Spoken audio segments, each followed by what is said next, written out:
অসুৰৰাজ বানে পূজা কৰা তেজপুৰৰ এটা গণেশ মন্দিৰ। তেতিয়াৰে পৰা বৰ্তমানলৈকে এই মন্দিৰত চলি আছে গণপতিৰ আৰাধনা। এই গণেশ মন্দিৰটোত এটা প্ৰকাণ্ড শিলত খোদিত আছে গণেশৰ মূৰ্তি। কোৱা হয় যে তেজপুৰৰ গণেশ মন্দিৰৰ কাষেৰে বৈ যোৱা ব্ৰহ্মপুত্ৰত স্নান কৰি মন্দিৰত পূজা দিছিল বান ৰজাই। সেয়ে এই গণেশ মন্দিৰটোৰ প্ৰতি বৰ্তমানো প্ৰতিজন লোকৰে আছে অগাধ আস্থা। গণেশ চতুৰ্থীৰ দিনটোত শোণিতপুৰ জিলাৰ আটাইতকৈ পুৰণি গণেশঘাটৰ গণেশ মন্দিৰত অগণন ভক্তই ললে আশীষ। গজাননং ভূতগণাতিসেবিতং কপিতজম্বো ফলচারভক্ষণম উমাসুতং শোকবিনাশকারিকম নমামি विघ्नेश्वर पाद पंकजम। श्री प्रसन्नोचम बोलो गणेश भगवान की जय। ৰাজ্যৰ চৌদিশে চলিছে সিদ্ধি বিনায়কৰ বন্দনা।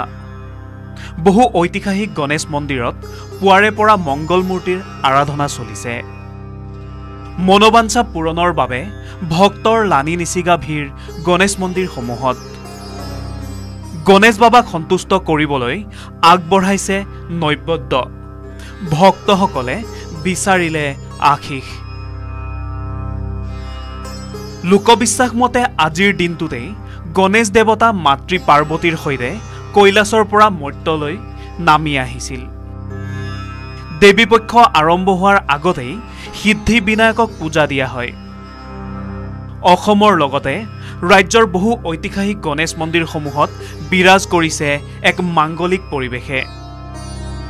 গণেশ চতুৰ্থী উপলক্ষে তেজপুৰৰ গণেশ মন্দিৰতো পুৱাৰে পৰা ভক্তৰ লানি নিচিগা ভিৰ।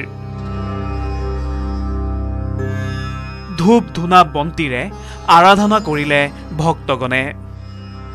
আগবঢ়ালে গণেশৰ প্ৰিয় মিঠাই মোদক।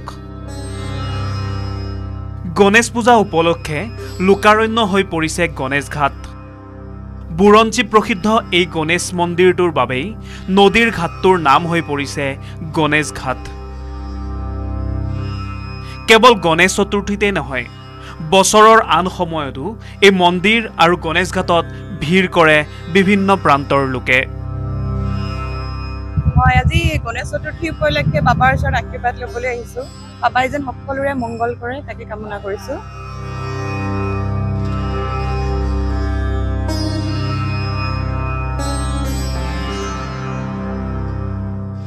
তেজপুৰৰ পৰা জলি দেৱীৰ ৰিপৰ্ট, লোকেল 18।